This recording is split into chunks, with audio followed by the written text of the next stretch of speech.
আসসালামু আলাইকুম, কেমন আছেন সবাই? আশা করি ভালো। আজকে আমি এই শীতের সময় ঝাল ঝাল গরম গরম পাকোড়া তৈরি করে দেখাবো, তাও আবার সবজি এবং ডাল দিয়ে।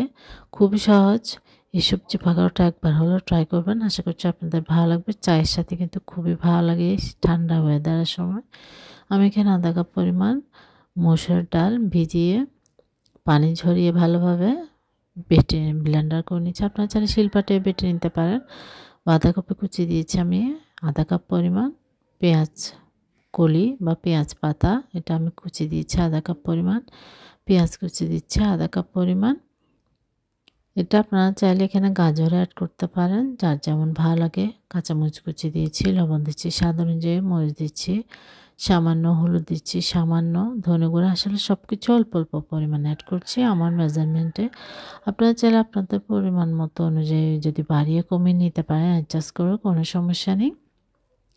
এখানে কিন্তু আমি অতিরিক্ত কোনো শুকনো উপকরণ ইউজ করব না, কারণ আমি চাচ্ছি যেন খাওয়ার সময় সবজিটাই বেশি থাকে, ডাল এবং সবজি।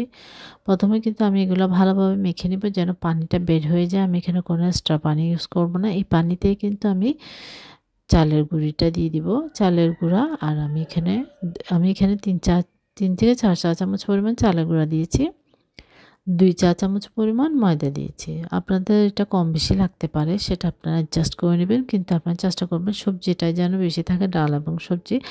তাহলে কিন্তু ক্রিস্পিও হয়, খেতেও ভালো লাগে। আপনাদের যদি ময়দা না থাকে হাতের কাছে, তাহলে আপনারা বেসনটা অ্যাড করতে পারেন, কিন্তু চালের গুঁড়াটা দিলে আপনার এটা ক্রিস্পি হয়। তারপর এখানে আমি বেকিং পাউডার দিয়েছি 1 চা চামচ পরিমাণ। আপনার বেকিং পাউডার না থাকলে বেকিং সোডা আধা চা চামচ পরিমাণ, সামান্য অল্প পরিমাণ আধা চা চামচের মতো দিলে হবে। বেশি দিলে কিন্তু এটা আবার আপনার ক্রিস্পি হবে না, এটা আপনারা কিন্তু নরম থেকে যাবে, তাই অবশ্যই এটা মাথায় রাখবেন। আমার কিন্তু মাখা হয়ে গিয়েছে। এবার আমি পরিমাণ মতো তেল দিয়ে, যেহেতু আমি এটা ননস্টিকের প্যানে ভেজে নিচ্ছি, তাই তেলের পরিমাণটা কম দিয়েছি। আপনারা চাইলে লোহার কড়াইতে বা আপনাদের যেটা ভালো ভাজা হয় সেরকম কড়াইতে দিয়ে থাকেন, তাহলে আপনার তেলের পরিমাণটা একটু বেশি দিবেন। আর ননস্টিকের প্যানে আপনার তেলের পরিমাণটা কম দিলেও হয়। আমি এটা একদম গোল গোল করে আমি দিচ্ছি। আপনাদের পছন্দ মতো যে কোনো শেপে দিয়ে আপনারা এগুলো ভেজে নিতে পারেন। আর যেহেতু এগুলো কাঁচা, ডালও কাঁচা, সবজিও কাঁচা, তাই আমি চুলা আঁচটা কিন্তু মিডিয়ামে রেখে ভেজে নিব। নাহলে কিন্তু এটা আপনার উপরে কালার চলে আসবে, ভেতর কিন্তু কাঁচা থেকে যাবে, ক্রিস্পিটা ভালো হবে না। এটা কালো হয়ে গেলে, ভাজা বেশি হয়ে গেলে, তাই এটা আপনারা তেলটা গরম হওয়ার সাথে সাথে আপনার চুলা আঁচটা মিডিয়াম করে দিবেন, দিয়ে আপনারা পাকোড়াগুলো ভেজে নেবেন। দেখুন আমি দিয়ে দিলাম, এভাবে করে আমি উল্টিয়ে পাল্টে এক পাশ হলে উল্টিয়ে দিব, উল্টিয়ে পাল্টিয়ে আমি ক্রিস্পি করে গোল্ডেন ব্রাউন করে ভেজে নিব। খুবই সহজ, কিন্তু চায়ের সাথে বিকালের এই শীতের সময় কিন্তু একটু ভাজা পোড়া খেতে বেশ ভালোই লাগে ঠান্ডা ঠান্ডা ওয়েদারে। তাই আপনারা চাইলে ট্রাই করতে পারেন। খুবই সহজ, বাসায় থাকা উপকরণ দিয়ে কিন্তু আপনারা ঝটপটে পাকোড়াটা তৈরি করতে। আর এটা খুবই সিম্পল, খুবই ঝটপট, অল্প উপকরণ দিয়ে করা হয়, অতিরিক্ত কোনো মশলা অ্যাড করা হয় না, তাই কিন্তু খেতেও বেশ ভালো লাগে।